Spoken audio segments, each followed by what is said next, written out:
Hello everyone, welcome back to another video of PBK. এবং first semi-final is done between France and Spain.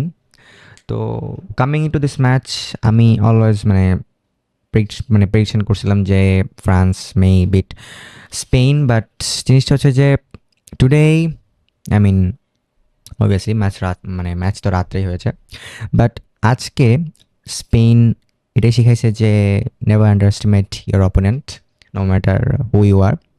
কারণ ফ্রান্সের এই super টিমটাকে totally out class, out মানে কি বলবো, আউট প্লেড ট্যাকটিক্যালি বলি বা গেম প্লে ওয়াইজ যদি বলি, তাহলে Spain were like head and shoulders above than France. তো ম্যাচের শুরুতে আমি বলতে চাচ্ছি যে ফ্রান্সের what went wrong with France. তো Didier Deschamps, the usual lineup he started with Mbappe, Dembele, Barcola, Olise up front.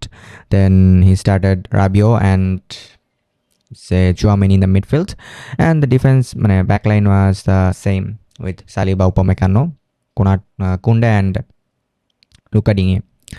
So জিনিসটা হচ্ছে যে starting line up usually France যেটা রাখে সেভাবেই তারা স্টার্টিং লাইন আপটা ওরকমই ছিল।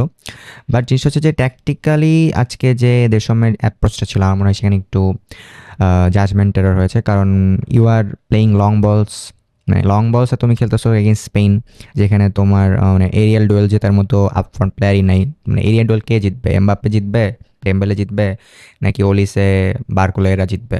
সো তোমার আপ ফ্রন্টে ওরকম প্লেয়ার নাই যারা aerially superior. So I don't know why long ball খেলা হচ্ছে। ফ্রান্স থ্রু দ্য টুর্নামেন্ট যেভাবে খেলছে বেসিক্যালি কাউন্টার অ্যাটাকে খেলছে, because they have the pace to go in the counter attacks. But জিনিসটা হচ্ছে এখানে যে এই ম্যাচে ট্যাকটিক্যাল যে টুইক করছে দিদিয়ে দেশম, আমার মনে হয় এখানে একটু ভুল হয়েছে এবং এই জিনিসটাকে খুব ভালোভাবে এক্সপ্লয় করেছে de la Fuente Spain. So congratulations to Spain and congratulations to de la ফুয়েন্টে।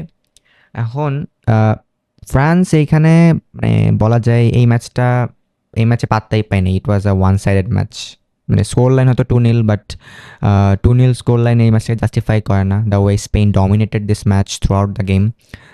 ম্যাচের শুরু থেকে শেষ পর্যন্ত আমার কখনো এটা দেখে মনে হয় না যে ফ্রান্স গোল করবে বা France can come back in this match, because Spain totally control the match from start to end. এবং গেন স্পেনের যেই কন্ট্রোল বলি বা ডমিনেট করা বলি, এটা পসিবল হয়েছে because of their midfield. Like মিডফিল্ডে you have Ballon d'Or Rodri, এবং রড্রি আজকের ম্যাচে পারফরমেন্স আবারও প্রুভ করেছে যে কেন সে ব্যালন ডিওর জিতেছিল, why he was the Ballon d'Or winner. এবং Rodri once again another master class performance by Rodri. Like he single handedly nullified all the France attack আমি বলবো। এবং ফ্রান্সের যে মিডফিল্ড এবং অ্যাটাকের মাঝখানে যে কানেকশনটা সেটাকে টোটালি নালিফাই করে দিয়েছে রদ্রি।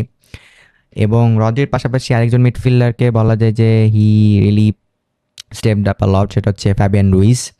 তো এই ম্যাচের শুরুতে যখন পেদ্রিকে বেঞ্চ করা হয়েছিল এবং ফ্যাবিয়ান রুইজকে স্টার্ট করানো হয়েছিল, তারপরে মানুষজনকে ভাবতেছিল যে is it okay to drop Pedri. But Fabian রুইজও যে প্র্যাকটিক্যালি বলি বা জিনিসটা হচ্ছে যে রদ্রি এবং ফ্যাবিয়ান রুইজকে মিডফিল্ডে ইন্ট্রোডিউস করার কারণে স্পেনের হচ্ছে ফিজিক্যালিটি অনেক বেশি ইমপ্রুভ হয়েছে।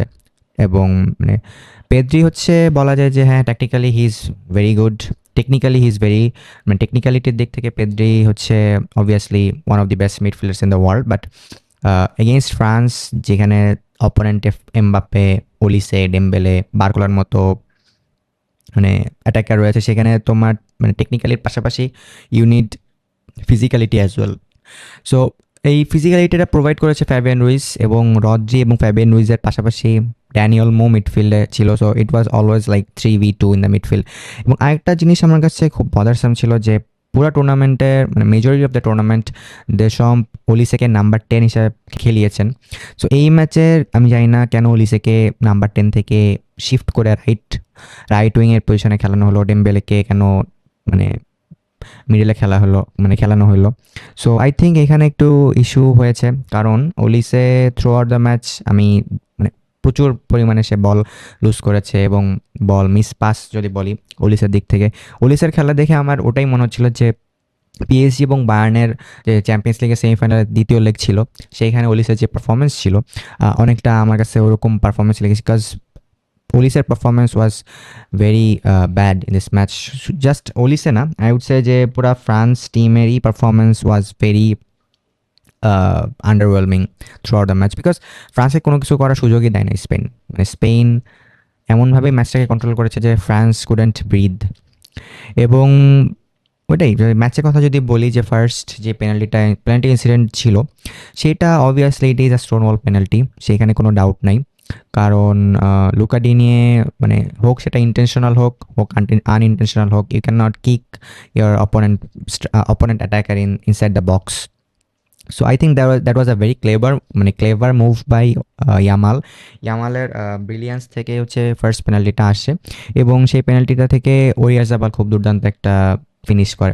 তো এই টুর্নামেন্ট আমরা যতবারই দেখেছি যে পেনাল্টি নেওয়ার আগে যখনই প্লেয়ার লাইক রান আপের মধ্যে একটু স্টার্টার বা একটু পজ দিচ্ছে, সো ওই পেনাল্টিটা মোস্ট অফ দ্য টাইম দেখা গেছে যে মিস করেছে এবং গোলকিপার সেভ দিয়ে দিয়েছে। বাট ওরিয়ারজাবাল মানে তার রান আপের মধ্যে এরকম মানে স্টপেজটা ছিল, স্টার্টার ছিল, but still he finished very well. এবং লাইক ওরিয়ারজাবালের যদি লাস্ট মানে সে যখন পেনাল্টি শ্যুটটা নিবে তার আগে তার লাস্ট মানে প্রিভিয়াস 5 যে পেনাল্টি শ্যুট ছিল সেগুলোর রেকর্ড দেখাচ্ছিল। সো মোস্ট অফ মানে all the time he had went in the left side of the goal post, but এইবার he went to the right side. So I think that was a very clever trick by Oyarzabal, and Oyarzabal gave the lead to Spain, and Spain obviously deserved the lead through মানে তারা যেভাবে ম্যাচটা start করেছে, যেভাবে তারা খেলছিল, তারা এই লিডটা ডিজার্ভ করে।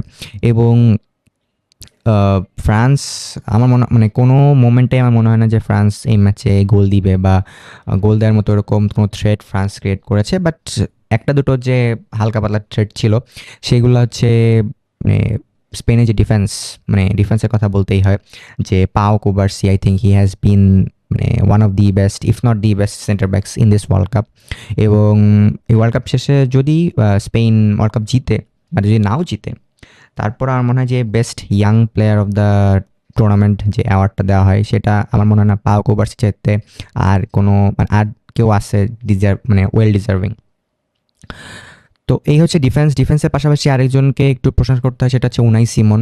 তো as a Arsenal fan I was মানে ভেরি স্যাড টু সি যে স্পেন মানে ডেভিড রায় এত দুর্দান্ত একটা সিজনের পরে তাকে উনাই সিমন তাকে বেঞ্চ করে দিচ্ছে ওয়ার্ল্ড কাপে। বাট অবভিয়াসলি স্পেনের গোলকিপার লিস্ট যদি আমরা দেখি, সেখানে ডেভিড রায়া আছে আর্সেনালের, জোয়ান গার্সিয়া আছে বার্সেলোনার। সেখানে ডেভিড রায়া এবং ওয়ান গার্সিয়ার পাশাপাশি তাদেরকে বেঞ্চ করে স্টার্ট করতেছে উনাই সিমন, যার club last season 12th finish করেছে লা লিগাতে। বাট উনাই সিমন এবং ডেলা ফুয়েন্টে কেন উনাই সিমনকে তো ট্রাস্ট করে সেটা উনাই সিমন আজকেও প্রুফ করে দিল। ফ্রান্সের যে হাতে গোনা 2-3টা অপরচুনিটি ছিল সেগুলা উনাই সিমন খুব ভালোভাবে খুব ব্রিলিয়ান্টলি সেগুলোকে ডিফ্লেক্ট করে দেয়, সেগুলোকে ব্লক করে দেয়। তো hats off to Unai Simon, কাজ এই টুর্নামেন্টে সে সে জাস্ট একটা গোল কনসিড করেছে। সো প্রবাবলি এখন ফাইনালে যে স্পেন কী করে সেটা দেখার বিষয়। তো ফ্রান্স এবং স্পেনের যে সেমিফাইনাল সেটা যেভাবে হাইপড আপ করা ছিল যে হ্যাঁ it will be like both teams will be neck to neck, but Spain ওই সুযোগই দেয় নাই ফ্রান্সকে throughout the match, and I think there was an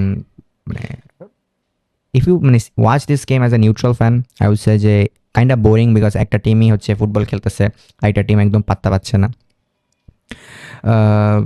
and I think France যে কারণে এই ম্যাচটাতে বেশি স্ট্রাগল করেছে সেটা হচ্ছে তাদের মিডফিল্ড কন্ট্রোল ছিলই না বলা যায়, because they were outclassed by the midfield of Spain with Rodri, Dani Olmo and Fabian Ruiz. তো এইখানে বলা যায় যে ফ্রান্স যে fan base, I think they missed যে এইখানে যদি আমাদের যদি একটা deep lying midfielder like Paul Pogba যদি আমাদের টিমে থাকতো, তো I think they might have missed Paul Pogba in this match. But so with that ফ্রান্সের যে টেনিওর আন্ডার দিদিয়ে দেশম সেটা it comes to an end, because Deschamps হচ্ছে এরপর আর ফ্রান্সের কোচ থাকবেন না। ফ্রান্সের কোচ হিসেবে আসবেন জিনেদিন জিদান। তো দেশমের আন্ডারে ফ্রান্স আই থিঙ্ক যেমনই খেলুক দে achieved a lot. They one world cup, একটা ওয়ার্ল্ড কাপ জিতেছে, একটা ওয়ার্ল্ড কাপের ফাইনালিস্ট ছিল, সেটা অলমোস্ট জিততে জিততে লাস্টে যে পেনাল্টিতে হেরেছে।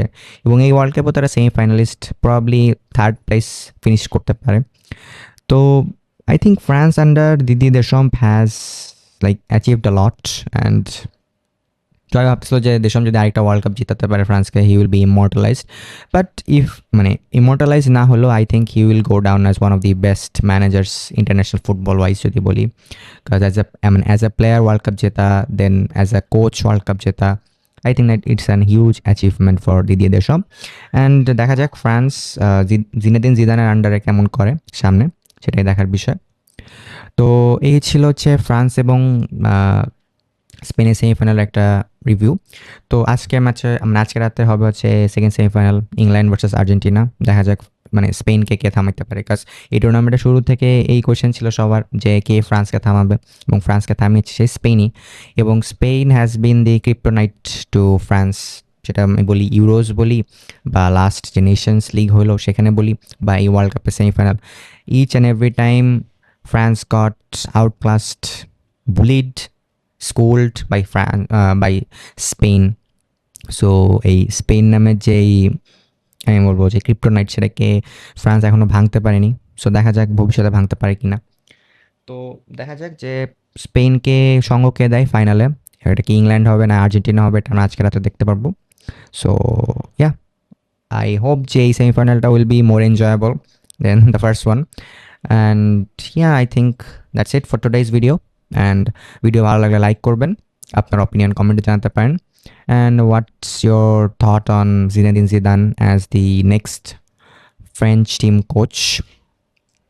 অ্যান্ড চ্যানেল প্রথম হলে সাবস্ক্রাইব করবেন, কারণ ওয়ার্ল্ড কাপ তো শেষই বলা যায়, কারণ সেমিফাইনাল এবং final probably third place match, এরপরে উইল মানে world cup will be ended. So এরপরে সামনে ট্রান্সফার উইন্ডো বা নেক্সট সিজনে আলাপ আলোচনা করা হবে। সো সেগুলোর জন্য অবশ্যই চ্যানেল সাবস্ক্রাইব করবেন। And I will see you in the next video.